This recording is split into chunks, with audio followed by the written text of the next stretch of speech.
کہ ان کی حکومت کا غریب سے غریب آدمی بھی ان کو دیکھ کر کے سکون حاصل کرے. ہماری وہ حیثیت نہیں ہے جو ہمارے جد کی حیثیت تھی. ہو گئی نماز صلوات پر محمد.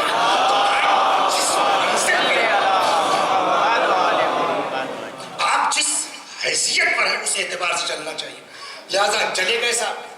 مولا نے لکھا خط, عثمان ایسے دعوت میں گئے ہو کہ غنیہم مدعو و فقیرہم مجفو, جس میں غریبوں کو دھتکار دیا گیا ہے, مالداروں کو بلایا گیا ہے. اب جملہ سنیے, کہا تو عثمان ابن حنیف کو ہے, چپک ہم سب پر رہی ہے.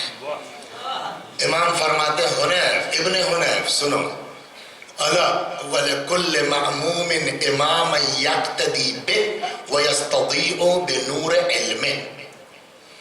ابن حنیف, ہر انسان کا ایک امام ہوتا ہے نا, ایک آئیڈیل ہوتا ہے جس کو آج کی زبان میں کہہ لیجئے, ایک رہنما ہوتا ہے, ایک پیشوا ہوتا ہے. الا ولکل معموم امام یقتدی بہ, ہر انسان کا ایک امام ہوتا ہے جس کی وہ اقتدا کرتا ہے, پیروی کرتا ہے. وَيَسْتَضِيءُ بِنُورِ عِلْمِهِ, اور وہ اپنے امام کے نور علم سے روشنی حاصل کرتا ہے. تمہارے امام کا حال معلوم ہے کیا ہے؟ تمہارے امام کا حال یہ ہے کہ تمہارا امام 2 روٹی اور 2 کپڑے پر اکتفا کر رہا ہے.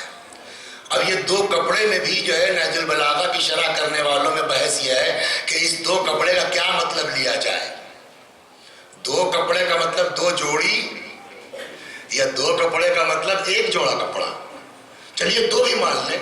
تو امام نے فرمایا تمہارا امام وہ ہے کہ جو 2 روٹی اور 2 کپڑے پر اکتفا کر رہا. لیکن فوراً جو جملہ کا وہ یہ ہے, وَلَكِنْ لَا تَقْدِرُونَ عَلَى ذَلِكَ. عثمان ابن حنیف, تم لوگ یہ نہیں کر پاؤ گے. یہ اصلی اسی لیے چلا تھا نا, ہمارے بس میں نہیں ہے. تم 2 روٹی پر نہیں رہ پاؤ گے, تم 2 کپڑے پر نہیں رہ پاؤ گے. وَلَكِنْ أَعِينُونِي بِوَرْعٍ وَاجْتِهَادٍ وَعِفَّةٍ وَسِدَادٍ. تم 2 کپڑے پر تو نہیں رہ سکتے, 2 روٹی پہ تو نہیں گزار سکتے, لیکن جو کپڑا ہو وہ حلال تو رکھ سکتے ہو, جو روٹی ہو وہ حلال تو ہو سکتی ہے.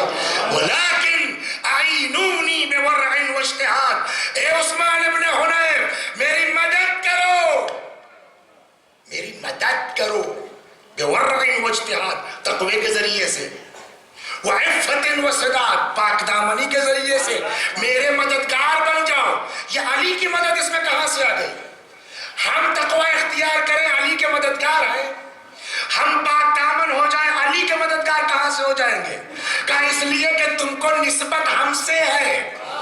جب تم متقی ہوگے, تم پرہیزگار ہوگے, تم پاک دامن ہوگے, تو کہا جائے گا علی والے پرہیزگار ہوتے ہیں, علی والے متقی ہوتے ہیں, علی والے اللہ. تو اپنے تقوی کے ذریعے سے علی کے مددگار بن جاؤ.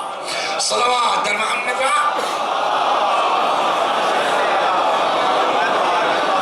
تو وہی حال یہاں ہوا عبادت کا. عبادت تو مست ہے, حق خدا یہ ہے تم پر کہ تم اس کی عبادت کرو بغیر شرک کے, اخلاص کے ساتھ.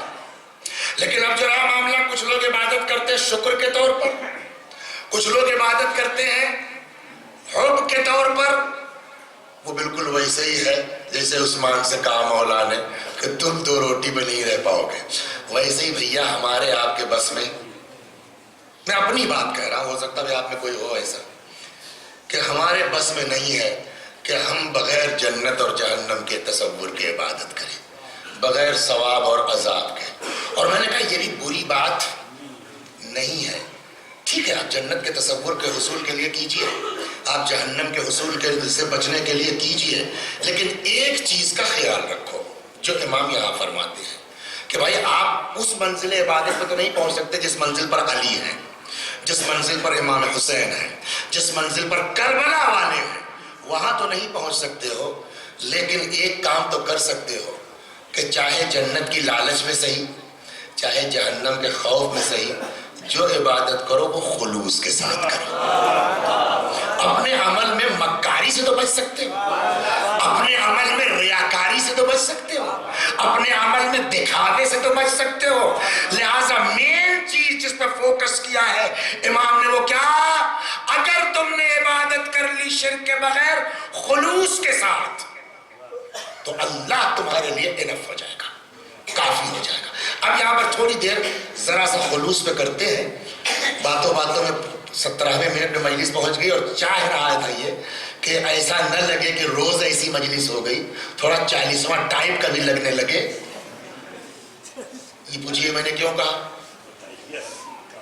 بھئی جیسے روز مجلس ہو رہی تھی ویسے ہی آج بھی ہو رہی ہے نا، نہ ٹائم بدلا نہ ذاکر بدلا، لیکن جو ہے وہ کیا نام ہے ان کا، مسکین پرسوں سے کہہ رہے ہیں 8 بجے 40ویں کی مجلس شروع ہو جائے گی، 8 بجے 40ویں کی مجلس۔ بابا تو جو روز ہو رہی بات ختم تھی، فاتحہ پڑھوا دیتے، نیت کافی تھی، ثواب پہنچ جاتا، یہ شور مچانے کی کیا ضرورت تھی، ہے نا؟ اس کا اس لیے تاکہ الگ سے 40واں لگے، تو ٹھیک ہے میں بھی لگاتا ہوں 40واں بھی تھوڑی دیر کے بعد، صلوات محمد، لیکن روز والا ہو جانا۔ ہم یہ کہتے کہ واقعی اگر اعلان ہم نہ کرتے کہ کل فلاں کی اماں کی 40ویں مجلس ہے تو اماں کو ثواب نہ پہنچتا۔ یہی وہ چیز ہے جس کو امام ہم کو سکھانا چاہتے ہیں، یہی وہ چیز ہے جہاں امام ہم کو لینا چاہتے ہیں کہ بابا اللہ کے یہاں کا معاملہ دنیا کا معاملہ نہیں ہے کہ ایک نمبر ادھر سے ادھر ہو گیا تو اکاؤنٹ بدل جائے گا۔ ابھی سنیے ہو گیا کیسے، ہمارے یہاں یو پی میں اردو ٹیچرز کی کچھ بھرتی ہوئی، تو اس میں اتفاق سے 2-3 لڑکے ٹیچر ہو گئے ہمارے اسکول کے بھی، معلم کیا تھا۔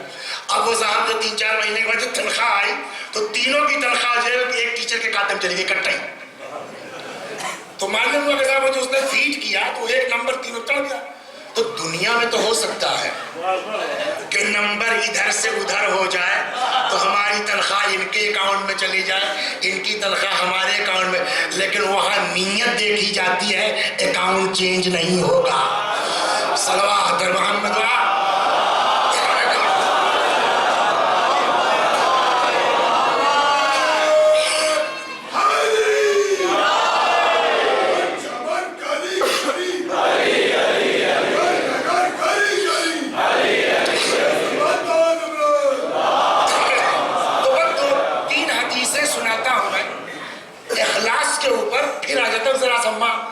مناسبت بھی ہے 40ویں کی، تو ذرا سا اشارہ آپ نے بھی اسی اعتبار سے پڑھا تو 1-2 حدیثیں سنا دوں انشاءاللہ۔ تو سارے اعمال کی بنیاد کاہے پر ہے؟ اخلاص۔ اگر خلوص نہیں ہے تو ہمارے کسی عمل سے کوئی فائدہ نہیں ہے، پیسہ بھی لگے گا اور نہیں ہم لوگ تو وہی والے ہیں نا، لالچ میں کرتے ہیں، تجارت والی عبادت کرتے ہیں، تو صاحب کیا تجارت والی بھی اور نقصان ہو گیا، ایسا ہو سکتا ہے ہمارے صاحب کے ساتھ۔ لہذا اب آئیے 2-3 روایتیں سناتا ہوں میں آپ کو اخلاص کے اوپر، اور یہ کتنی غضب کی روایت ہے، پہلے چھوٹی والی سن لیجئے۔ من اخلص للہ 40 صباحا، امام فرماتے ہیں اگر کوئی شخص زیادہ دن نہیں 40 دن اپنے کو اللہ کے لیے خالص کر لے، بہت لمبے کی ضرورت نہیں ہے، 40 دن اپنے کو ٹھیک کر لو اللہ کے لیے، جرت ینابیع الحکمت من قلبہ علی لسانہ، حکمت کا چشمہ اس کی زبان سے پھوٹ پڑے گا۔ اگر آدمی زیادہ نہیں صرف 40 دن اپنے آپ کو خالص کر لے۔ کس کلاس میں پڑھتے ہو؟ 5th میں ایگزام دے کے آتے ہو، تو ایگزام کی 2 قسمیں، ابھی تو تم بورڈ کا چکر تو ہوا نہیں ہے، تو کاپی کہاں جچتی ہے؟ اسکول میں جچتی ہے نا، تو میتھ والی فلاں میم جانچیں گی، ہے نا، اور انگلش والی فلاں میم جانچیں گی، تو ایسا ہوتا ہے کہ آج تو انگلش کا ہے، چلو وہ تو فلاں میم ایسے ہی اپنا جانچتی نمبر دیتی چلی جاتی ہے، نو پرابلم، ہوتا ہی ہوتا ہے۔ آج وہ میتھ والی میم وہ ایک چیز دیکھتی ہے، ایسا ہوتا نہیں ہوتا، تو جو ایک چیز دیکھتی ہے اس کا پرچہ کرنے میں ڈرتے ہو نہیں ڈرتے؟ یہی حدیث سنا رہی ہے، حدیث بھی یہی کہہ رہی ہے، اخلص العمل فإن الناقد بصیر، اپنے عمل کو خالص کرو، اس لیے کہ جو جانچنے والا ہے بڑی باریکی سے جانچے گا۔ صلوات محمد وآل، جھٹکے میں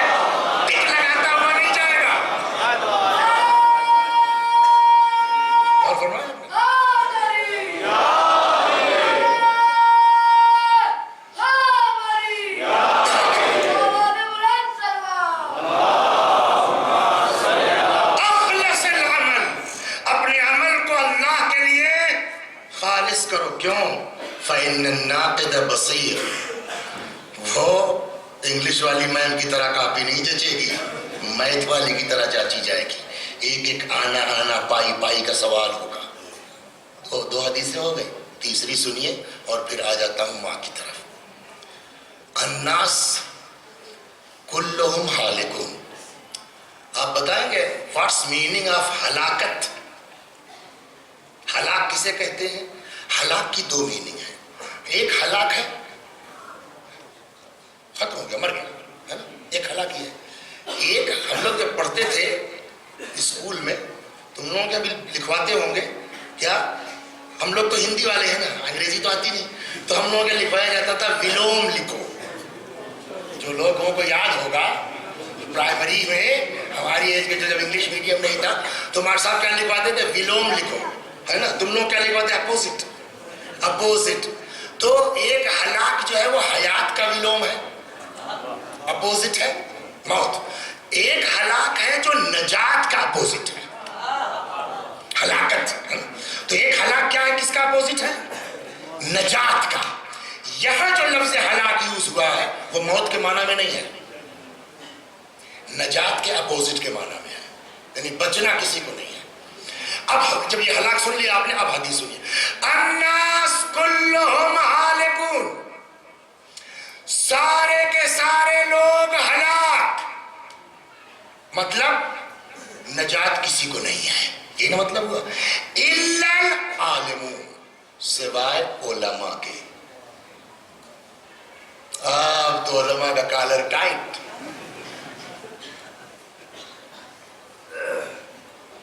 والعالمون کلہم ہالکون. سارے علماء ہلاک، کسی کو نجات نہیں ہوگی الا العاملون، سوائے ان کے جو اپنے علم کے مطابق عمل کرتے ہیں. کسی کو نہ قبا جنت میں پہنچائے گی، نہ ماما، نہ داڑھی. لباس جنت میں نہیں پہنچائے گا، عبادت انسان کو جنت میں پہنچائے گی. صحیح عقیدہ انسان کو جنت میں پہنچائے گا اور صحیح عمل انسان کو جنت میں پہنچائے گا. اور ایک جھگڑا جو ہمارے یہاں چل رہا ہے نا، وہ بھی سنتے چلیے. میں اس طرح کی باتیں پڑھتا ہوں لیکن اس کو بھی، یہ جھگڑا نہیں ہونا چاہیے اس پر. صاحب مین عقیدہ ہے کہ عمل، اصول دین کے فروع باعث پہ ہنگامہ ہوتا ہے. صلوات محمد. بتائیے مین کیا ہے؟ مین عقیدہ ہے کہ عمل، مین اصول دین ہے کہ فروع دین.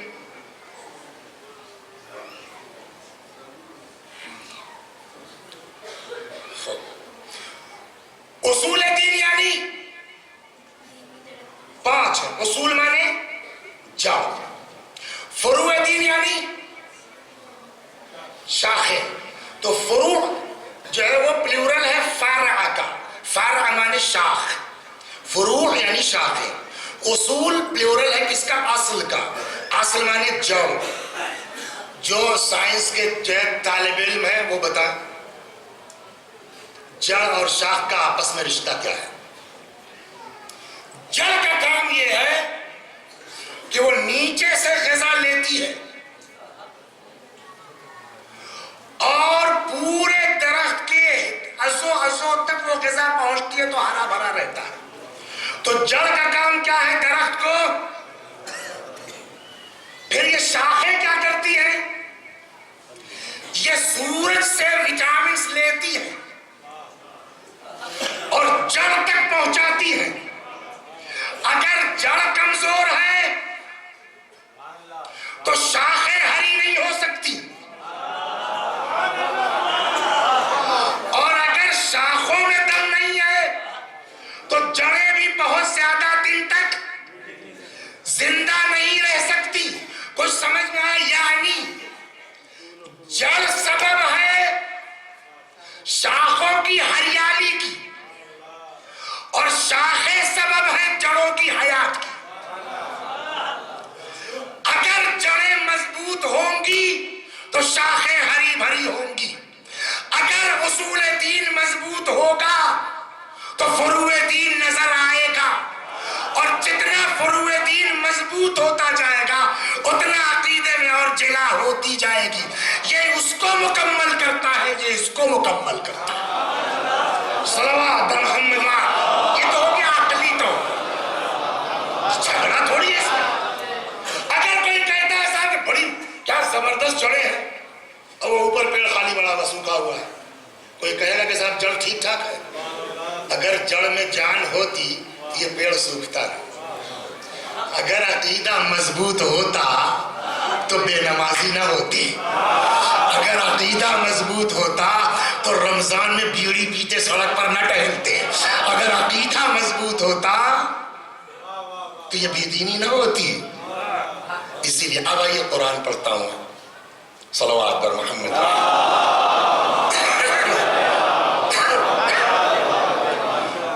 اوپر کیا جاتا ہے؟ عقیدہ کے عمل.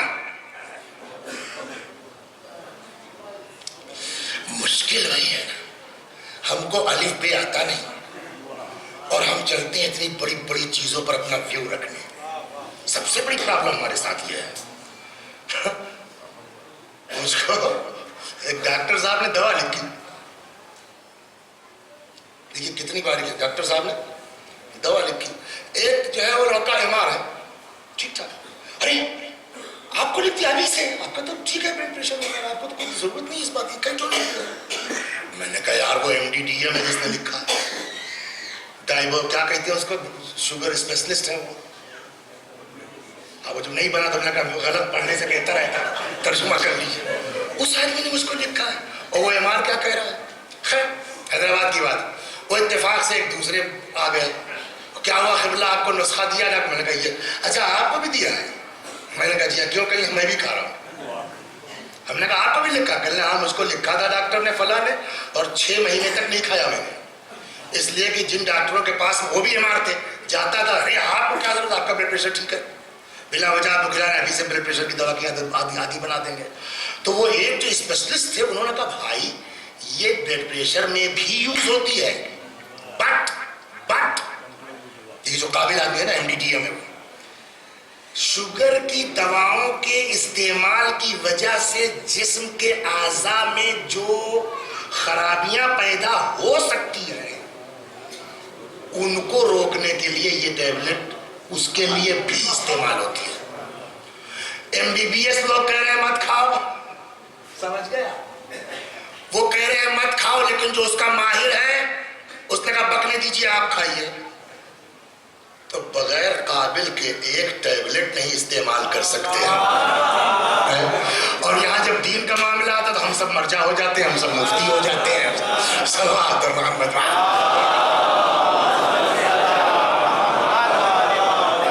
تو الناس کلہم ہالکون، سارے لوگ ہلاک سوائے علماء کے. والعالمون کلہم ہالکون، سارے علماء ہلاک سوائے الا العاملون، سوائے عمل کرنے والوں کے. والعاملون کلہم ہالکون، سارے عمل کرنے والے ہلاک، کسی کو نجات نہیں ہونا ہے. یہ مت چکر میں نماز بہت پڑھتے ہیں بچ جائیں گے، روزہ کوئی قضا نہیں ہوا بچ جائیں گے، 15 مرتبہ حج کر چکے ہیں بچ جائیں گے، 20 بار حسین علیہ السلام کی زیارت کر کے آئے ہیں بچ جائیں گے. وہاں پوچھا جائے گا زیارت کے لیے گئے تھے کہ سیلفی کے لیے گئے تھے؟ تب سمجھ میں آئے گا کہ اس میں حسین کتنا تھے اور سیلفی کتنا تھی. صلوات محمد. کسی عمل پر گمانڈ. تو والعاملون کلہم ہالکون، سارے عمل کرنے والے ہلاک الا المخلصین، سوائے ان کے جن کے عمل میں اخلاص پایا جاتا ہے.